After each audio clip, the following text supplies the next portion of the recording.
3. Yummy like a gummy bear.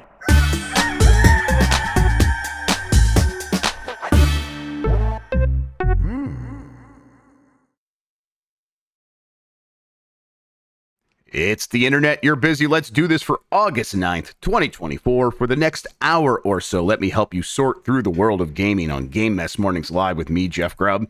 Today, Take-Two keeps pointing at the GTA 6 in 2025 sign to keep investors from worrying. But first, please join me in welcoming today's co-host to Game Mess Mornings. It's Tamoor Hussain, everybody. Tam, how are you doing? I'm here, and I'm randomly getting blinded by my lights. That light is blasting you. Is it just turning on by itself? Is it haunting? Yeah, so this is weird. Like, these lights, they have like a channel and a group and that kind of stuff. And originally, when I lived with Chastity on the East Bay, she had the exact same lights. And obviously, we were both working at GameSpot at the same time, so she'd be doing things. And sometimes I would know when she's about to film something because my lights would randomly turn on because she's like sharing channel. Right, they're all turning on the same network. Yeah, that shouldn't happen now, but somehow it still happens. So maybe there's someone in this building that is making content at 8 a.m. in the morning on a Friday. That's incredible. Also, this was the problem with these internet of things. I mean, is it possible that like Chastity still has like access to it or something, and it's like turning it on for herself or something, and she doesn't know it's turning on yours? That's incredible. She lives very far away from me, so good luck to her. I hope because it's not even like internet enabled. It's just like if I wanted to turn it on and off, I have to use like an old school remote. Oh, it's one of those. Okay. Yeah, it's an old one. See, I thought that's how the GameSync worked, and no, that GameSync is connected to the internet. So Dan had the power, and we had to unplug it and do a curse on it to prevent it from attacking me anymore. Dregs Day, Tam, we're here. It's Friday. I had a busy weekend last weekend, mostly just having Dan Reichert in your home. You just at a certain point, you got to just get that funk out. So I'm looking forward to a quiet weekend. How about you? Yeah, I am looking forward to a quiet weekend. I hope too. Got at least one activity planned, which involves going. Yeah, which is going to be fun. I'm going to a Smash room. You ever heard of Smash rooms? No, but I can imagine. It's not a room where two people smash. Okay, it's all right. Never mind then. I was wrong. It is a room where 6 people smash. Okay. That's even better. And by smash, I mean they go in there and they're given a giant hammer and they just get to destroy everything. Fine. Okay. Yeah. If we had an office that we did giant bomb stuff in, I would occasionally ask us to like build a rage room or something. Room? Yeah, smash room. Yeah. That's okay. That sounds fantastic. Are you expecting catharsis? Is this like you're gonna go in there and it's gonna feel good? Catharsis. Yeah, it's hopefully gonna feel good. Like it's also like half an hour slot. So gonna go there, smash for half an hour, great stamina, and then just like get some food, and then come back, and then hopefully not leave my apartment for the rest of the day. What are like the safety protocols? Do you have like goggles and stuff you have to wear? I think so. They give you like a full array of safety equipment, and like they kit you out with it. And it's funny because like you can select different packages, and each new package has like each package has like a variety of different like things you can smash. And it can be like, oh, you want to pay for the vinyl add-on where you get to smash loads of vinyl. Oh, fun. You can add that. Yeah, it's like I think the one that we have has like at least one games console. Oh, really? Okay. Well, oh, the Tam's back. We lost you for a second. Yeah, you froze for 3 seconds, and then you apparently re-entered the Discord, and it did that. I did my Law and Order arrival. Yeah. Oh wow, that's wild. I don't know. Maybe. So my Smashaholics package includes 40 plates. Okay, that's good. 4 premium electronics, gaming console, monitor, printer. 4 smaller electronics, office phone, keyboard, speakers, furniture, tractor tire, Bluetooth speakers to play your music along with all the safety equipment required. Okay. Pretty good. Pretty good. And all those things are things that I would be like, I don't mind destroying any of this stuff. People are like, I like destroying a console. I'd be like, I don't know if I have the heart to do that. Even like vinyl, even if it's like, I'm trying to think like what kind of vinyl. Like I'm gonna imagine maybe old like public domain instructional records or something like that. I guess I wouldn't feel too bad, but still something about me would just like it would give me a little bit of the heebs. I imagine you wouldn't even know because they would probably take it out of the sleeve, right? Because if you're smashing, you don't want to be in the sleeve. Right. But if it was a console, you could smash with a sledgehammer. Which one? Yeah, I mean, I do know the way that vinyl breaks is pretty satisfying, so I would probably feel pretty good about that. Now, if I had to smash a console, if I had to smash a console, what would I smash? That's tough. I guess I would want to see how an Atari Jaguar, like what it looks like inside, because it looks like it's mostly hollow. Looks like I want to see the inside. I want to see its guts. I'm smashing a Nintendo 64, like easy. Fine. Right. Easy. That thing looks like it would smash really well. It looks like it'd be hard to smash. Actually, it looks sturdy. I would smash a Nintendo 64 console out of curiosity. I would smash a Nintendo 64 controller out of destined rage because I continue to maintain that it's the worst console ever created by humankind. I like that controller. Followed closely behind by the GameCube controller. And I think that if you are like, oh, I love the GameCube controller, I think it's a fantastic controller. Shut up. I don't have to say anything because you will now be attacked online for saying that. I don't care. I don't care. There you go. You know what? I get attacked for much worse than that. Oh, that's good. That's a good feel. I'm holding the N64 controller. Dude, in case you're wondering why I'm making controllers don't need to have a dick. Controllers don't need to have it. I mean, I don't need it. But I don't need buttons on my GameCube controller to be 8 different sizes. Don't mind the tripod. I don't need it. Why is there one fat button, one small button, 6 face one buttons. button that's like a fucking little semicircle, and then another one? We used to have everything. We used to have 6 face buttons. On? That was pretty good. I'd fucking Fisher Price ass controllers. Yeah, okay. Well, that's a fair criticism, actually. One other thing before we get everything, we're gonna have a shirt. The Giant Bomb esports jersey is going to be joining the store pretty soon. I've decided I'm going to. Yes, he's going to have a Vegeta there. Here it is. There's the shirt, everybody. There you go. This will be up for sale soonish. I took a picture so we could put it in the store and stuff like that. So, yeah, we'll have this. If you want to buy my worn Vegeta shirt, I won't wash it. Just let me know. Yeah, meet Tam at the 7-Eleven in the Bay Area. Yeah. This that's the one that you're wearing is really nice. So I should have worn my one. It's a lot of fun. I really like. We tried a couple different variations on it. This one we were really happy with the color and schemes. We kind of feel like red and black, pretty close to the official colors of Giant Bomb. The swirly eye logo looks really good on here. Also, I really like the way this feels. It is light, but it's not so light that it like hugs my body. And I have such like touch sensitivity issues that I was kind of worried about that. And I don't have any problem with that. So pretty happy with the results here.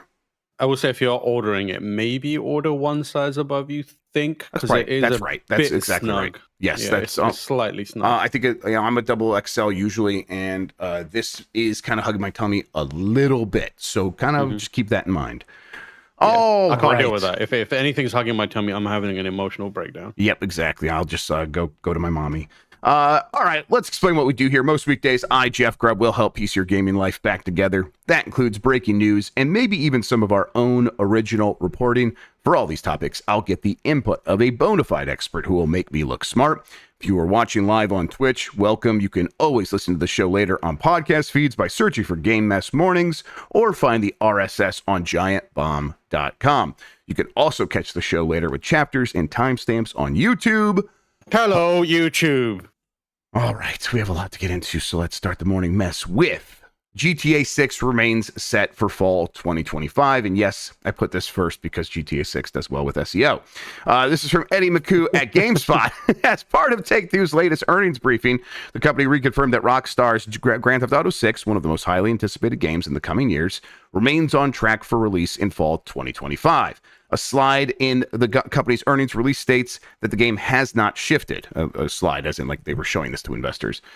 Basically, every Rockstar Games title over the past decade has been delayed beyond its originally announced date. But as of yet, GTA 6 has not yet slipped, at least not in terms of publicly announced dates. There was rumors that it could come out this year or like early in 2025. But yes, there's been a lot of speculation that GTA 6 could be delayed due in part to Rockstar's enforcement of a return to office policy. But the game, as of now, remains on track. There were some people who like were going to leave the studio because they didn't want to go back to the office.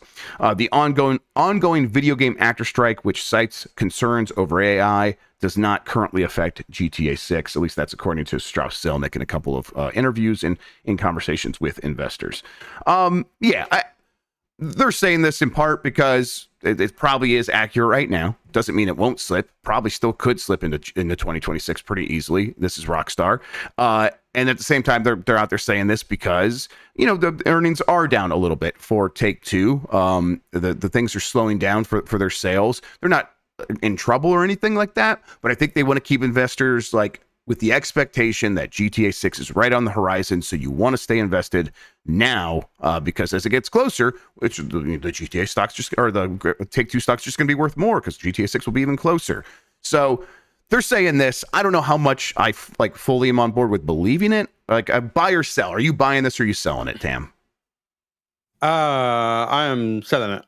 Wait, no, am I buying? I'm selling it. Yeah, I'm selling it. Yeah. I think there's a very good chance that they could just stick to that release date. I think that I think it will get delayed. I don't think it will get delayed a wild amount, maybe a few weeks, maybe at most a month.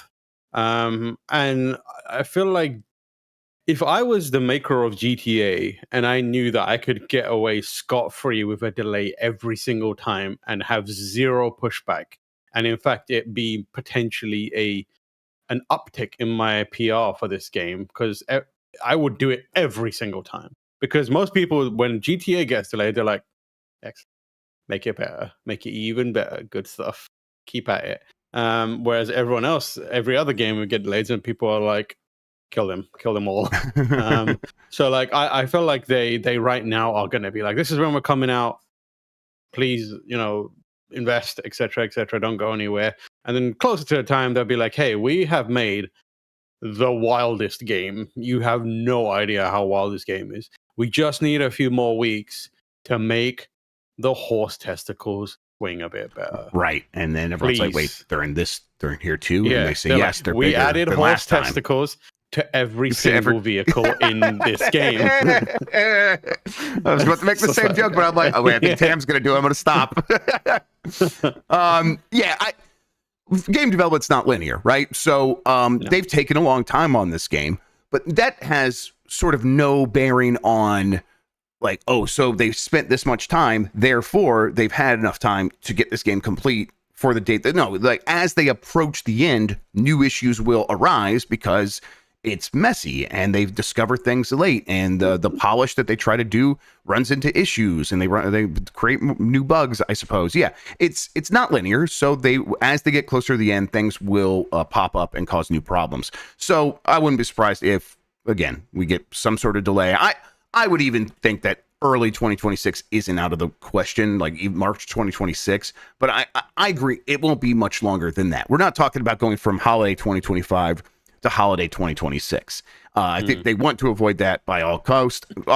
And again, they were originally expecting this game out this fiscal year, they didn't say that publicly, but based on what they were saying to investors on how much money they were expecting to make this fiscal year, they were thinking this game could come out by March of 2025. So a March 2026 release date, I think, would be that full year delay already, without them having to make it feel like a full year delay to most people who weren't paying attention to that. But yeah, I also agree with you that I expect them to have a lot of little technical things to build up and talk about. And you're making a face. What's up? I just watched my cat shit on the ground. Oh, kitty. Don't do that. Hey, stop that. Get away from there. Oh, is this moon salt? What's the moon presence? This is Miko. Oh, Miko. I think she was in the litter box. She took a shit and then came out and was like, "Oh no!" So she did a butt scoot. Now there is. I need to get rid of this. Yeah, nugget. no, you got to. I understand. Yes, powerful stench from cat poop. Everybody, I don't know if you're aware of that. They can bury it, and it's fine. If they don't do that, it's a real problem. My cat has long hair. And he'll go in there, and he's afraid of his own bowel movements. So he kind of he buries it real quick, and then he sprints out of the room where the litter box is as fast as he can. And sometimes he does not quite finish the job, and it gets stuck to his long fur, and so he'll like leave he'll leave the dingleberries around the house for me to find occasionally, which is a fun game. That's a fun time. Cats are great. Cats are also really weird, but that's what I like about them. GTA 6, we can probably expect to still see this game on the schedule that they were originally meaning to show it off. We got that one trailer. We'll probably get some update on it here in the next 6 months. But I don't know. I wouldn't be surprised if like we get to like summer of next year, and that's when they really start showing it off in earnest. All right, you're gonna survive. That's you got. Did you get that hazmat suit on? She looks so guilty. She looks so sad as well. She looked at me. I was like, they have real shame about that stuff. Like, yeah. All right. Let's see. Remember when that? Do you think that person leaked that GTA 6 like video, and everyone was like, "Wow, the graphics suck so bad"? Do you remember that? I do remember that. Yes. Yeah. Oh, so what do you think that happened to that leaker? Do you think he's dead? Oh, he's dead. He's dead. Yeah, for sure. I mean, like, so, if you like go into their office and they have like decremental like skulls somewhere, one of those is real, and it's his. Oh, it's like just that person hanging upside down, and it's like dripping blood, and it's going into like one of those like fucking weird floor ritual things, and then that underneath it, that blood then goes into like the development PC for like the remaining Hauser, and it cools his CPU. It just goes down into a PC that has the word bully written on it, bully 2 written on it. Kevin's back, Jack. Everybody stand back. All right, let's keep going here. A new Borderlands game is in development. Gearbox reveals. Big surprise. Whoa, yes. This is from Blair Marnell at GameSpot. It's been nearly 5 years since Borderlands 3 released, and fans have been waiting to hear news about the next sequel. And since the Borderlands movie is out this week, gamers are once again looking for any word about the follow-up. The good news is that Gearbox Software has finally confirmed that the next game is in development. During an interview with Epic Games Store, which apparently does interviews, Gearbox CEO Randy Pitchford was specifically asked if the company was working on the sequel. Pitchford replied, "Of course we are. There's a moment where we're ready, and we can and will announce something, because that's the moment to make a public promise. We're working on lots of Borderlands. We're working on lots of Brothers in Arms." Wait, what? Really? That was a more overt hint about Borderlands 4 than the previous update that Pitchford provided in July 2024, where he said that there are so many great things coming with Borderlands. Of course. Hey man, your movie is complete ass. What do you have to say about that? We're making a new game. Don't worry about that. Do you think he knows that the movie's bad? No chance. I bet you he thinks this is. I think he's like, I'm waiting to win my Oscar for this. Yep. Where we're gonna win Oscars, we're gonna do crazy, numbers on this. It might do crazy numbers, but goddamn, I have not met a single human being on the planet Earth that's been like, good film.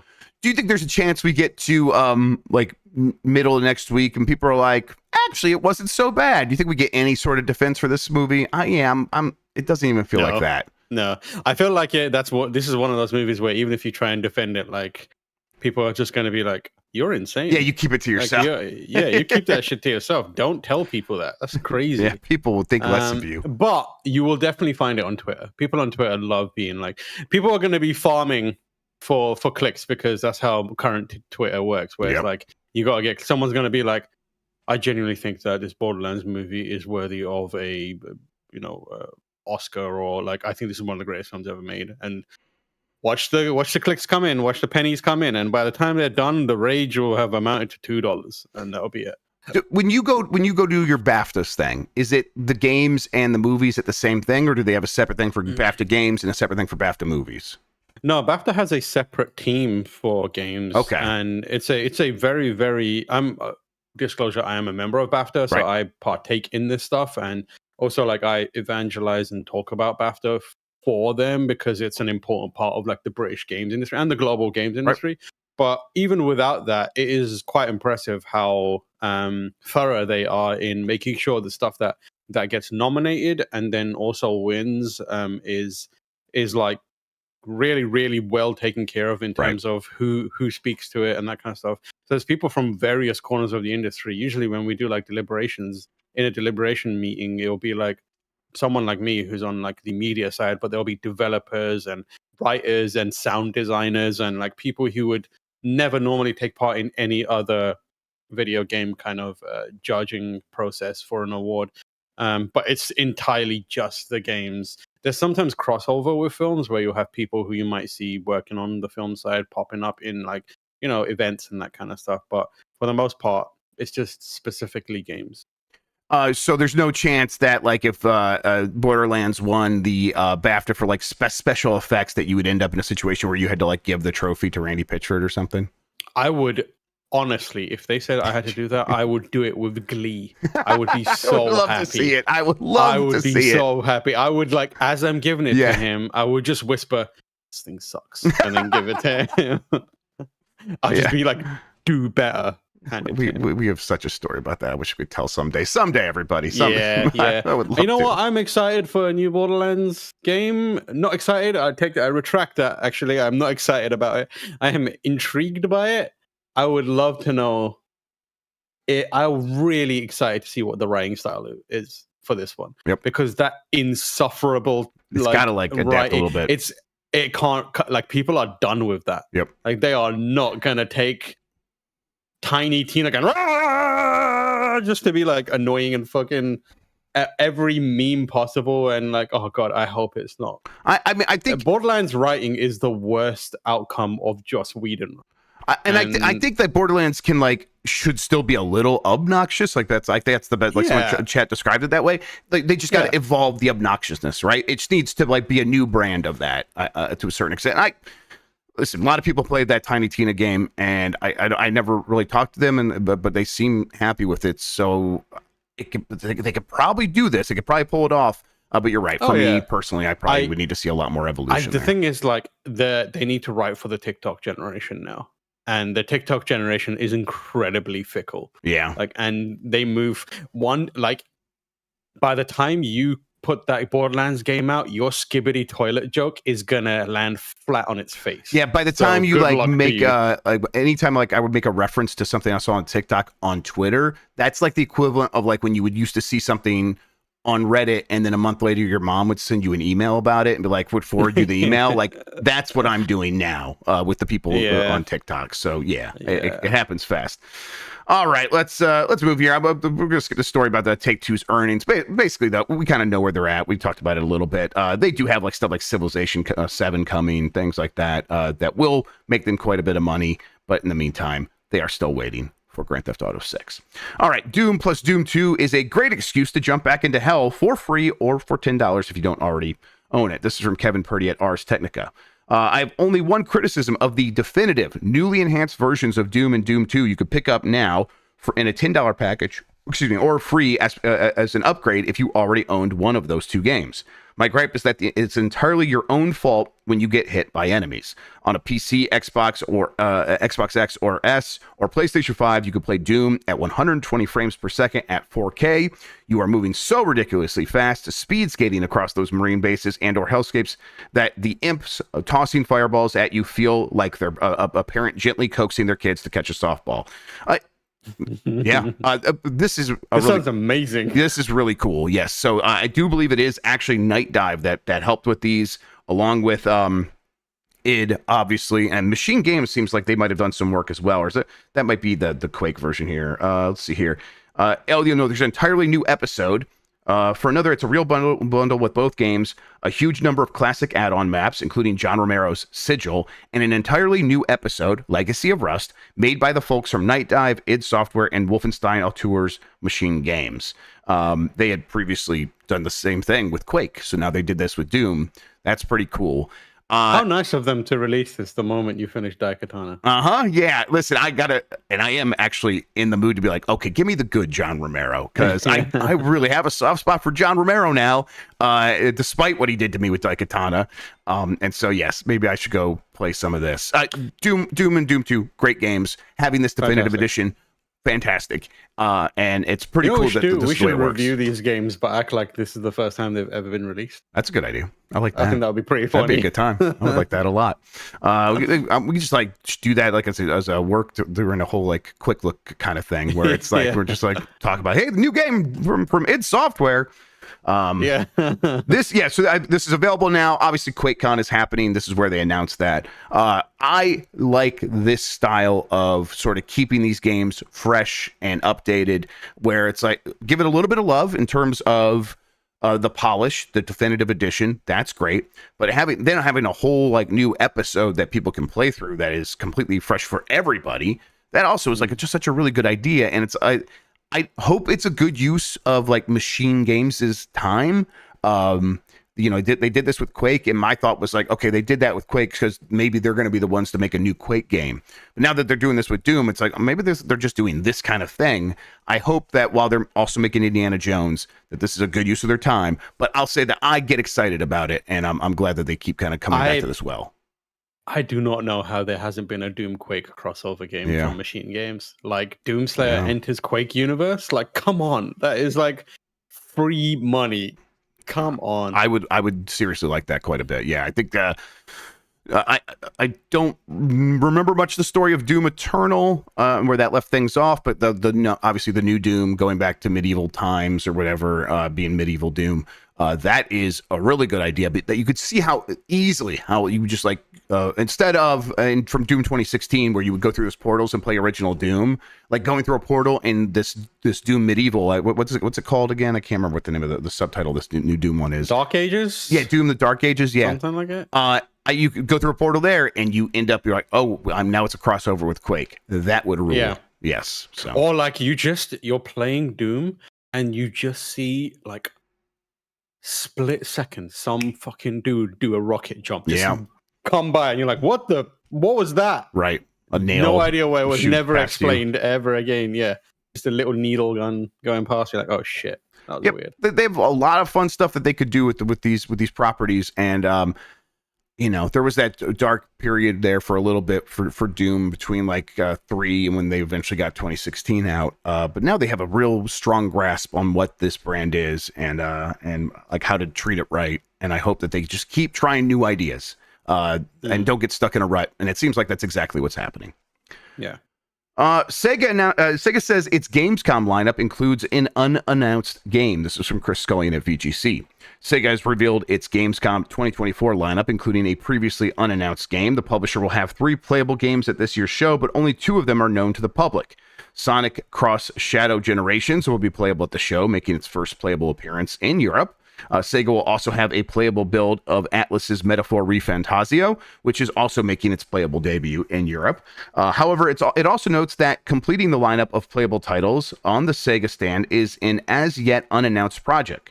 Sega says its Gamescom stand will also feature numerous photo opportunities. Sonic will be in attendance, so everyone can go meet their online OC, or take their OC to go meet their boyfriend and all that stuff.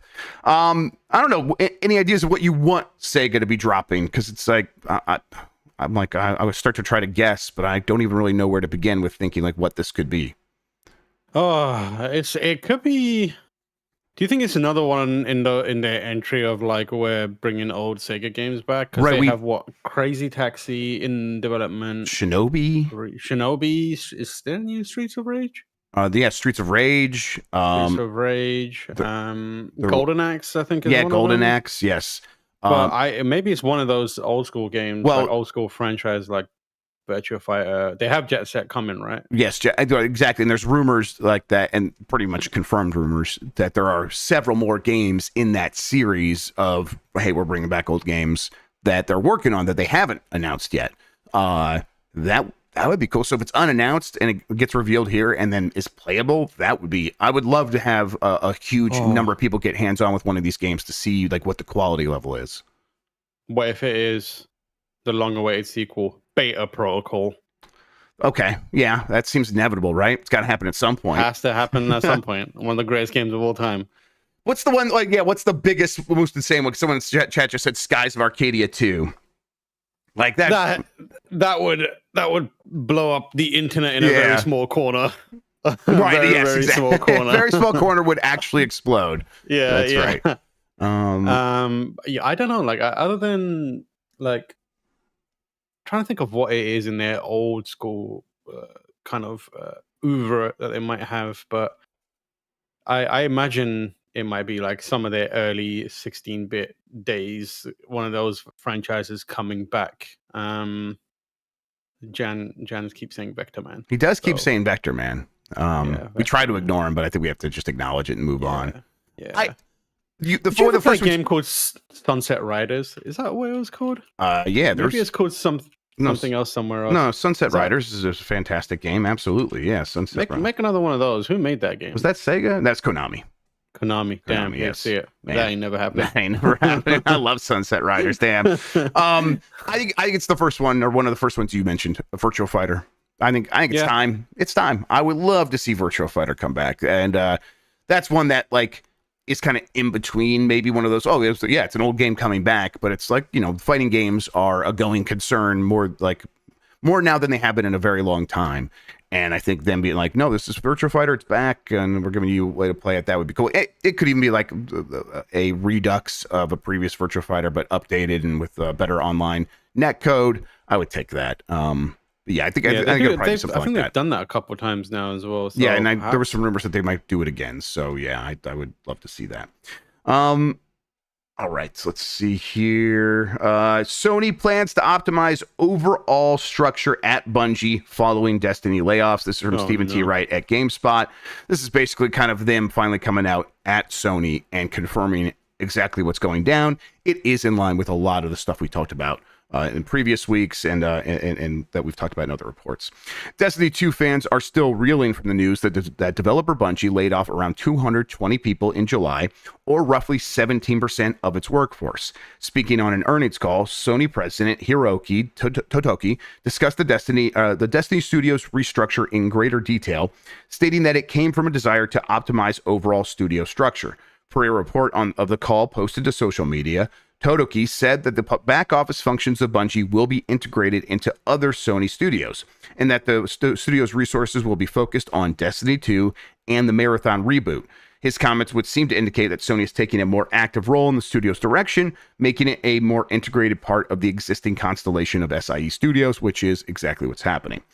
This isn't the first time that Totoki has expressed a desire to see improvement from Bungie. Back in February, he said during a financial results call via VGC that while he was impressed with Bungie's creativity and knowledge of live service, he felt that the company needed to improve some areas of its business, including use of business expenses and accountability for development timelines. This just feels like, hey, the rubbers met the road with the whole Sony wants you to cost less, basically, and now you haven't cost less and you haven't met all of your milestones. So Sony's going to come in there and sort of strip you down and make you more streamlined. But that also means that, anything you were working on other than Destiny 2 updates and Marathon are not going to be going concerns anymore themselves, other than that mobile game that they were working on with a new studio inside of Bungie that's getting moved over to Sony Interactive Entertainment, PlayStation Studios, and will continue over there. This mostly is like putting a bow on this story, Tam, for now. What do you think? Like, how are you feeling about all this now that maybe the dust has settled a little bit? I mean, it's not great. Kind of felt inevitable once the acquisition happened. I feel like even if Destiny had performed well, there was going to be an element of streamlining the overall structure and optimizing it regardless. That's just how it's going to happen. Wasn't Bungie like over 1,000 people or something like that? Over 1,000 people, and always described to me, and this is not just to me, but we've seen this elsewhere. Very generous pay packages. Like it was great that people were really well compensated for working at Bungie. It's like it just it seems like it got a little out of hand once they had too many people.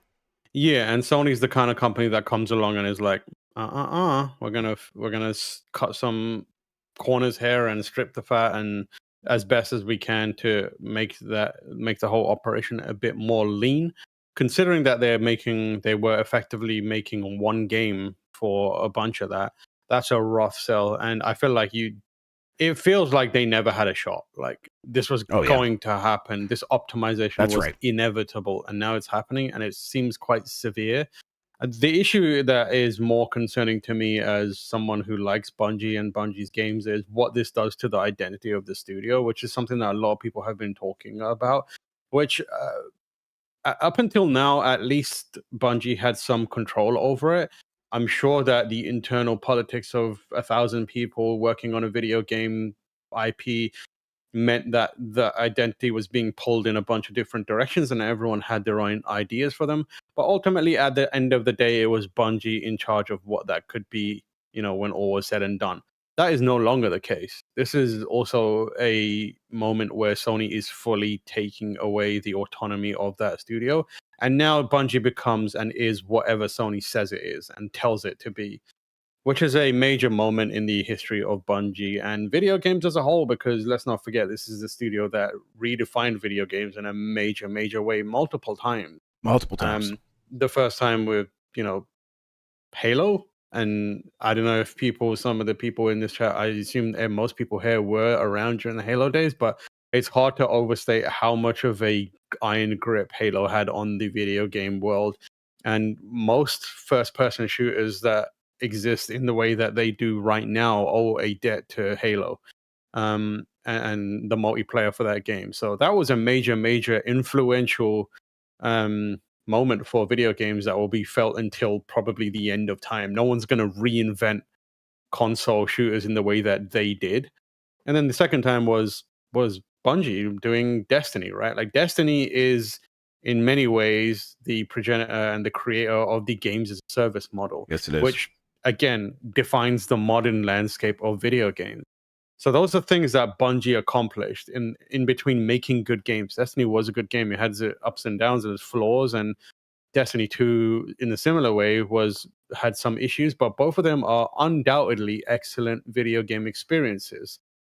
But, that is so unlikely to happen again now. Like, firstly, because, it's hard to, strike lightning 3 times or whatever it may be.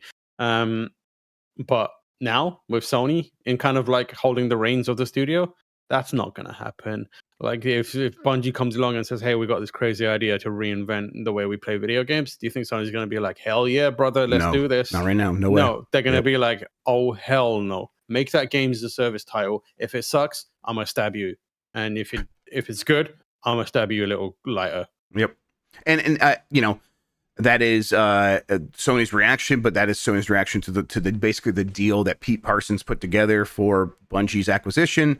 So it does go back to him, like putting this company in a situation where they were going to end up here, sort of, no matter what. As you started off by saying that, like no matter what, they felt like they were going to end up here, and here we are. There's also the question of 220 people laid off in this round. People laid off last time, of course, in October, so not that long ago. Honestly, it's all just one big thing. So just a huge portion of the team has been cut. Then another 150 people in this round are moving from Bungie to Sony Interactive Entertainment. And, the way they, I haven't heard a ton, but the way I've heard is like, that is still a very nebulous thing. There's a lot of uncertainty. People still don't have great answers. And that goes for the people moving from Bungie to Sony Interactive Entertainment. It also goes for the future of Bungie itself. Like, yeah. They talk about these things. Yeah, go ahead.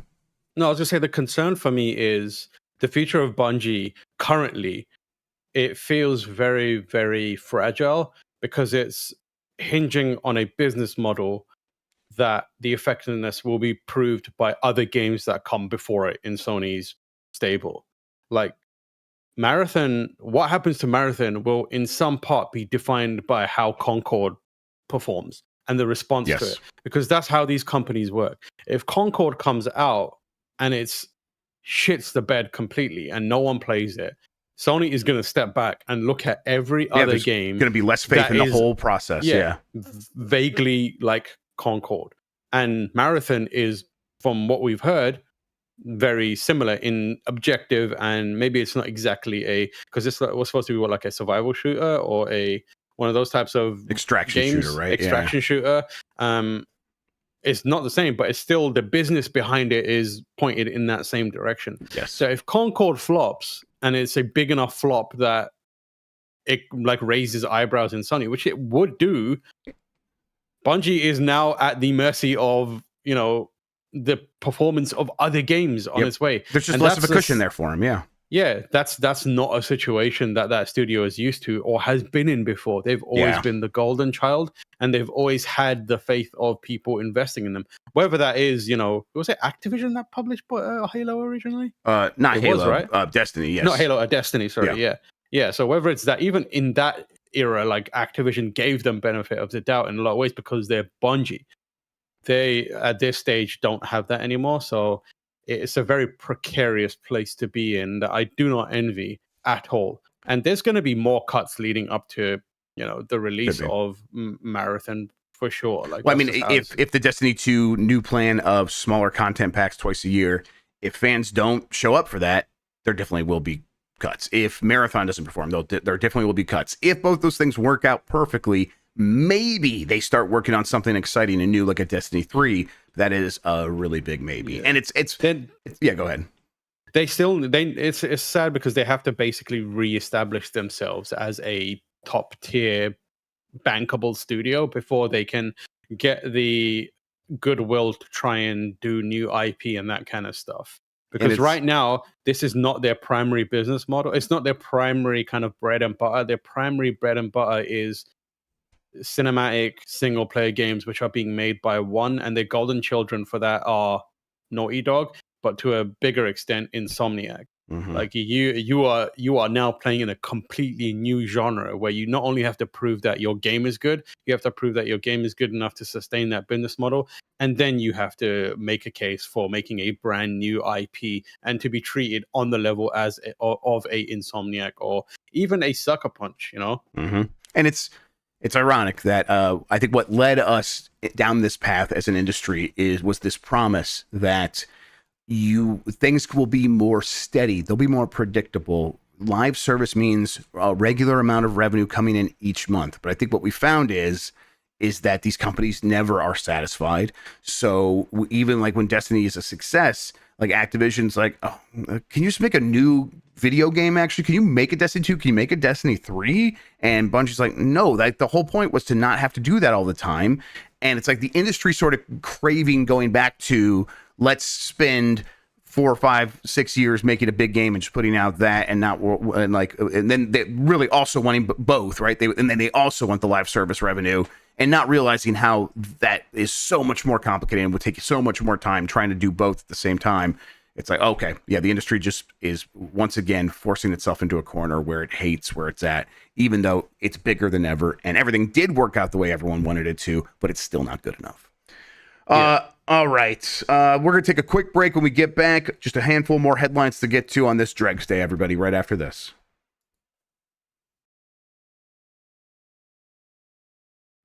All right, we are back. Let's hit this one real quick. Max Payne 1 and 2 Remake are in full production, or I guess it is in full production. It's like one thing, I guess. And then Control 2 is now in a playable state. This is from Jordan Midler at VGC. Remedy Entertainment has provided updates on several of its upcoming titles, including Max Payne 1 and 2 Remake, Control 2, and Condor. According to a developer, Control 2 has progressed to the production readiness stage. The game is now playable as the team reaches an important milestone in the game's development. The development team is working towards scaling up the production of the project. Remedy says Max Payne 1 and 2 Remake, which Remedy is working on as a co-production with Rockstar, has also progressed from production readiness to full production stage. According to Remedy, the team is currently working towards a version of the game that is playable from beginning to end. Remedy also provided an update on its project codenamed Condor. The development team has worked on multiple maps and different mission types, and we have organized a growing amount of internal limited external playtesting for feature validation and feedback, the developer said. The busiest studio in gaming stays busy, but looks like they continue progressing on all these projects. I always I'm like standing back being like, man, they seem like they're working on a lot. I'm expecting the next update to be like, listen, we're putting this to the side. But it's always like, no, everything's going pretty well. Control 2, progressing. Max Payne 1 and 2 Remake, progressing. Even Condor, yeah, we're making strides over there. Do you think this studio can keep juggling all of these projects? I mean, I think they can. It's hard to say really because it's unclear the level of scope that these games are in. Like we can say, we can think, they're in full production. That means major teams, but Remedy as a studio isn't very big to begin not massive, with. yeah. Like, yeah, the most impressive thing about Remedy is they make games that look and feel like they were made by 1,000 people, but were made by considerably fewer people. So I think that what ultimately will define how they kind of approach this is how shrewd and how smart they are with resource movement and management. And from what I can tell, they're pretty good at it. Like, I don't know how big the Max Payne 1-2 team is, but I imagine it's not as big as the Control team currently is, considering Right. Control is next up on the docket, I imagine. But there's got to be like I mean, there always is kind of like a scaling system here. And I think that more importantly, the studio is small enough and I think smart enough to know not to overreach, and also smart enough to adjust when they feel like they need to. I wouldn't be surprised if it's a case of like in a situation where they feel like they're up against it and can't really control it, instead of being like, oh, we're just going to hire a crazy amount of people to help us, they shift their kind of priorities a bit to be like, okay, let's focus on Control right now and keep a smaller crew working on Condor or whatever it may be. I mean, like, that's not to say that they won't like increase staffing, but generally I feel like studios in Europe are less about that life, especially like actual Europe. They're less about like, let's staff up and then lay off a bunch of people. I don't hear much of that coming from studios in Europe. I mean, labor laws would probably make that more complicated. I don't know. Exactly. I guess. Exactly. Yeah. Exactly. Yes. Labor laws would make that incredibly difficult. And it's the same with Japanese devs, right? Yes. They don't do that system where it's like, we'll have you in for a project and then get rid of you the moment the project is done. So I feel like they need to be a little smarter with how they portion their resources. Yep. So is it sustainable? On paper, no. But when you consider the way that Remedy operates, the kind of guidelines they have to operate within legally, and, you know, just their general approach to treating their developers and their projects properly, as good as they can, I think that it is sustainable because they hopefully, fingers crossed, knock on wood, will do the right thing in situations where they have to reconsider how they're approaching this stuff. Yep. They also mentioned here in this story, Alan Wake 2 is, just now kind of recouping most of its development and marketing costs, which, would be a lot of money. Alan Wake 2, a game that did do very well critically. There was some concern that it didn't do especially well commercially right out of the gate. Part of that, I always think, is maybe related to not being on Steam. Obviously Epic published the game, so that is a big part of that. Not having a physical version, right? There was also that case, right? It didn't have a physical version in stores for retail. That also was going to hurt it. So the fact that they are still kind of getting to that milestone, despite those disadvantages, is a good sign. And I am a believer that they can really sort of brute force their way into making this franchise bigger and bigger each time. And if they get through all these, and then if they were to come back to an Alan Wake 3, I think that there would have been a growing sort of word of mouth campaign among fans for Alan Wake that will make that next one much bigger, massive. And if they have some advantages in their corner at that point, I think they could really cash in on it at that time. And in the meantime, the fact that they are diversifying and doing a bunch of different things is, I think, a good sign and a good thing. Yeah, and also like the quality of their games is probably, you would hope, helping them make these partnership and agreements and with other companies. Like, I imagine, like, if Alan Wake 2 net, ends up performing well for Epic would be like, yeah, we'll sign up to do another one of these, like, with you guys. I mean, presumably that's why Rockstar got involved with Max Payne 1 and 2. They looked at what Remedy is capable of and looked at what it results in, and they're probably like, yeah, this is worth it. Like, they're putting out bangers and they're not like doing ridiculous things with billions of dollars. So let's give it a go. Final story here. Borderlands movie is predicted to make a record loss. This is from Marcus Pearson at Game Reactor. It has been a long and arduous climb for the Borderlands movie, whose production has been fraught with problems from rewrites to reshoots and delays. It hasn't been helped by the fact that those who were given the opportunity to see the movie before the premiere mostly had negative feedback to give.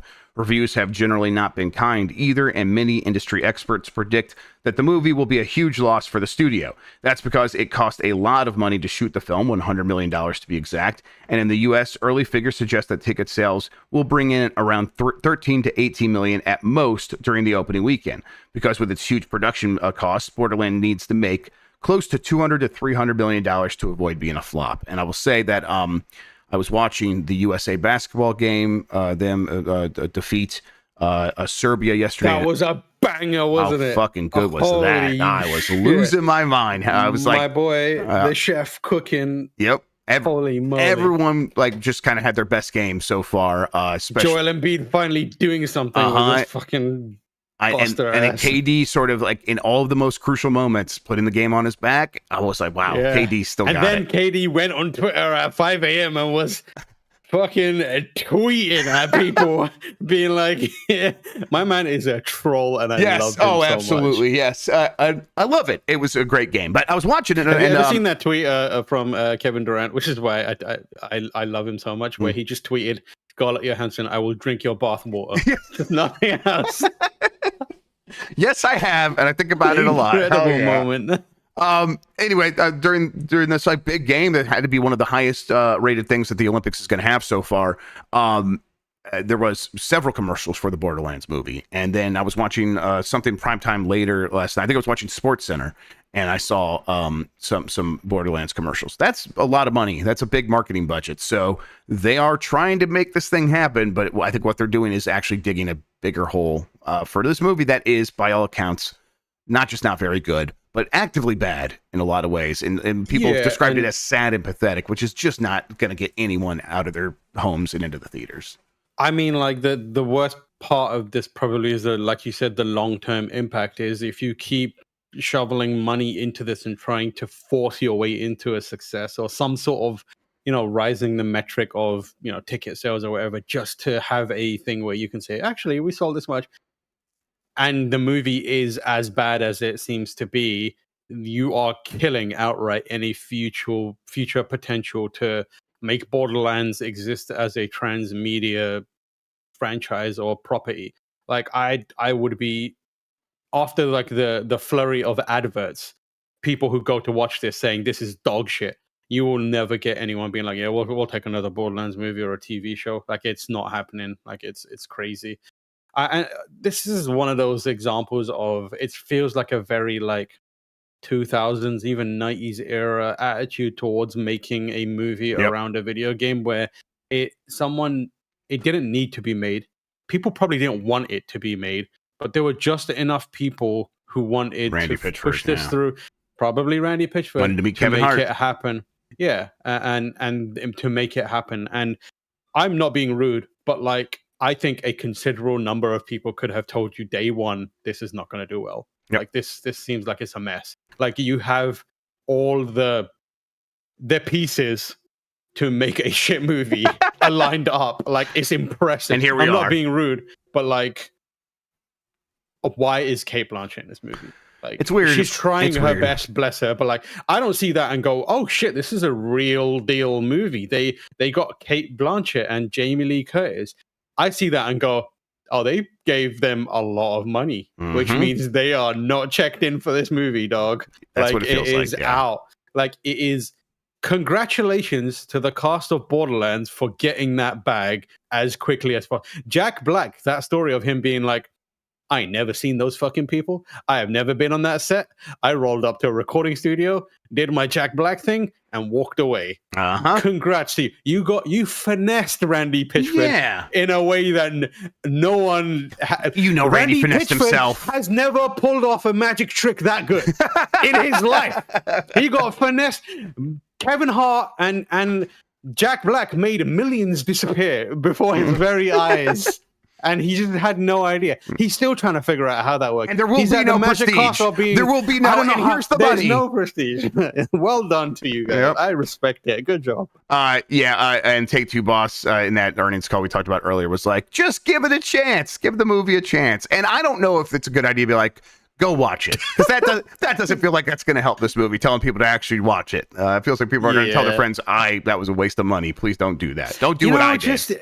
When you open the fridge and you see that your carton of milk is out of date, just give it a chance. Give it a chance. You never know. You never just know. Stick your nose right in there and get the milk particles right on it and see how you feel. Yeah, who knows? Oh boy. All right, that does it for the headlines, everybody. We got a poll question from yesterday. Let's see here. Oh, and it's related. Are you going to see the Borderlands movie this weekend? 95% have said no.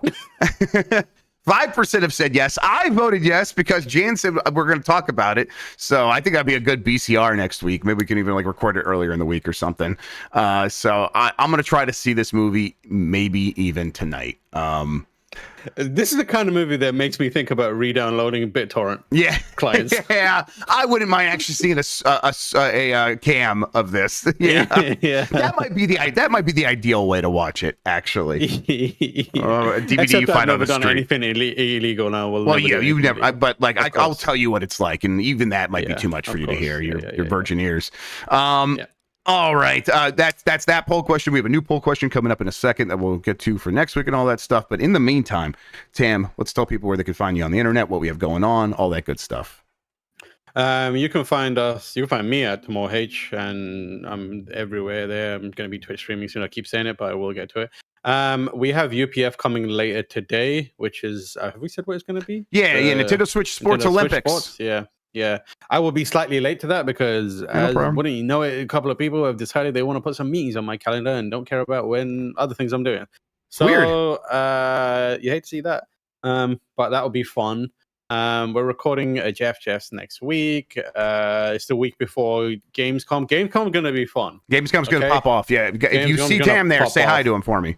Say hello. We'll have a bunch of us there. Jan's going to be there. We're going to be having a good time. We're going to record some videos. We're going to record like a travelogue, which maybe might come out. I feel like our travelogue publishing hit rate is not great, but we'll do our best. We'll send it. We'll just send it to Sean and tell him to go do stuff. Yeah. Maybe that's the way to do it. Inshallah, train vlog will one day come out. Don't worry about it. Oh, listen. I've seen it. Don't worry about it. I've seen the train. You know what? We were talking about this the other day. I can't remember who with, and I can't with 100% certainty tell you whether the train vlog came out or not, because I remember watching something where I was in a train with Lucy and Jan, but I can't remember if that was the train vlog and I just missed it, or if it was like another video where Jan gaslit us. And that was Jan incepting you, I think, a little bit. Yeah, a scene from a train vlog, which I respect. I love it. Oh, of course, without a doubt. Yeah. Yeah, we'll have a lot of stuff happening. We'll also probably have a presence at PAX West that's getting figured out as well. So a lot of fun stuff coming up. Also, a lot of games starting to come out. We'll do our best to keep on top of all the coverage. Next week, you can expect a mostly normal week, except for we won't have Blight Club. But Daikatana's done. I don't give a shit anymore. I'm free. It feels good. Oh boy, it feels good. All right, new poll question: have you ever been to a gaming convention like PAX or Gamescom, etc.? Yes or no, excuse me. We will discuss the results of that on Game This Mornings on Monday on Giant Bomb. Once again, speaking of Giant Bomb, if you're here, should stick around not too long from now. I guess after Jan gets back from going to Target to get new Joy-Cons, because he needs to do that, we'll start the game, or we'll start a UPF. No BCR today because we did a Power Bombcast this week, so we're going to take it a little bit easy. Tam, one more thing from you, please. I have an announcement I would like to make. I have begun a new journey. Some may describe it as a midlife crisis. Nah. Okay. I'm sure that's not accurate. I have started purchasing cards. Oh, okay, never mind. Okay. Are you okay? I am getting into the One Piece trading card game. Oh, hell yes. Okay. So a true midlife crisis. Hell yes. Let's fucking go. I am getting in. I have heard things about this One Piece trading card game. I had a day where the One Piece Chad is trading so worried card about game you. Came up like 4 times in one day, just unprompted. Oh, so the universe is getting you into it. This is a sign. And I was like, I love One Piece. I've been One Piece since I was a young boy. So this feels like the right next step. And I went on YouTube, and people are popping off about how much fun this One Piece is, like competitive stuff. And now, let me tell you, I've spent probably too much money. Sight unseen. I have got starter decks coming. I have booster packs I was going coming. to ask. Okay, so we're doing starter packs and booster packs. You're not doing the Turbo Sean method, which is he just only buys the cards he wants. You want some of that thrill of the chase, huh? I need the kind of like the surprise. You need the element of it. dopamine. Let's be clear about what's happening here. I need the dopamine. You need your brain So to feel if there's- ticklish. If there's any One Piece TCG players, fans in the community, just at me on Twitter or Discord or whatever, and we'll talk. Well, good luck to you on this new endeavor. I'm worried, but I believe that you have the strength to see this through. I'm gonna be the king of the pirates in trading card form. Okay, that's what I want to hear. You've always been the king of the pirates to me. Not illegal pirates. I've never done anything illegal, but still the king. And just like everybody in the audience is a king and a queen to me, you're the best audience in gaming. Tam, thank you so much for spending today talking with me about video games, man. I really appreciate it. let's do it. I love it. We'll try and make it happen again next week. Until next time, have a good one. Take care of yourself, and goodbye. Where's my mouse cursor?